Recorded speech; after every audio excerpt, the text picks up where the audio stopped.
guys! Welcome and welcome back again to my channel. And if you are a new visitor to my channel, please don't forget to subscribe if you don't mind. And if you are a returning subscriber, please give a thumbs up if you like this video. So anyway guys, sa video ito, isi-share ko sa inyo ang paggamit ko ng isang rejuvenating product of Skin Magical, which is the Orange Cucumber. Ito po siya guys. This is my second box. So tatapusin ko muna to. Ginamit ko po siya 1 to 15 days. And pakita ko sa inyo yung procedure ng paggamit ko if gaano siya ka-effective sa akin. So let's see.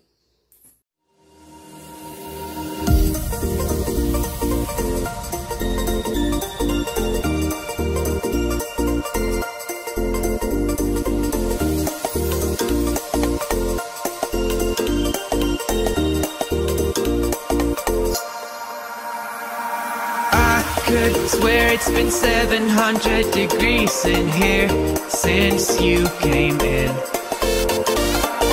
I could swear that this room has been running out of air, and now it's starting to spin. You make me feel kind of bad, kind of good, kind of everything, yet it doesn't feel like it should. You make me feel kind of wrong, kind of right, kind of anything, and I would change it if I could.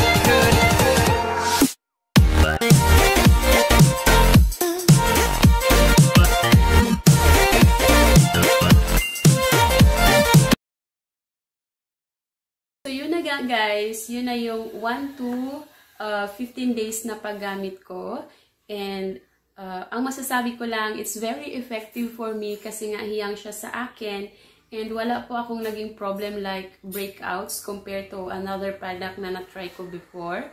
So, for now, tapusin ko lang tong konting natira ko na toner and rejuvenating night cream. So, hopefully, sana maghiyang din sa inyo kasi iba-iba naman po tayo ng, as I said before, iba-iba po tayo ng skin type. So, subukan nyo. It's not that expensive.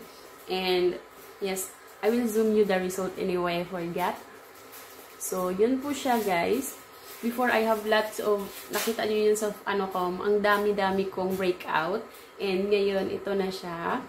So, pagkatapos nito, magpahinga muna ako kasi kailangan natin ipagpahinga yung skin natin. Hindi po siya maintenance. Actually, it's like a treatment to your acne or blackheads and everything. Hindi po siya maintenance. So, kailangan mo ipahinga yung skin mo. And if makikita mo na marami ka ng dead skin ulit and breakout ka na ulit. So, you can again use this product. So, kaya bumili ako ng 3. Kasi I think hiyang talaga siya sa akin. So, hindi ako nagkamali. So, anyway guys, I hope hiyang siya sa inyo. And thank you so much for hindi ko na iano yung mga directions and everything. Kasi nandun naman siya sa product. Actually, makikita niyo po siya. And pinapatawa pa ako. And mababasa niyo po siya. So, yun na lang po yung magbasa. Basta ang sa akin lang, ang ginamit ko, paano ko siya ginamit is, konti lang talaga, konting toner, tapos ginan ko lang siya. One way, hindi ko po talaga siya ginanon. Tapos, same with the product also, and, the cream also. And then, don't forget the sunscreen before you go out.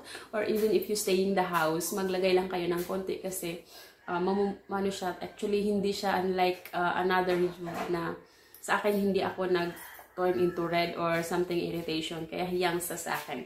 So, be careful lang if magamit kayo ng any rejuvenating product, guys. So, anyway, thank you so much for watching. I hope makaka-inspire to sa inyo to try. And, again,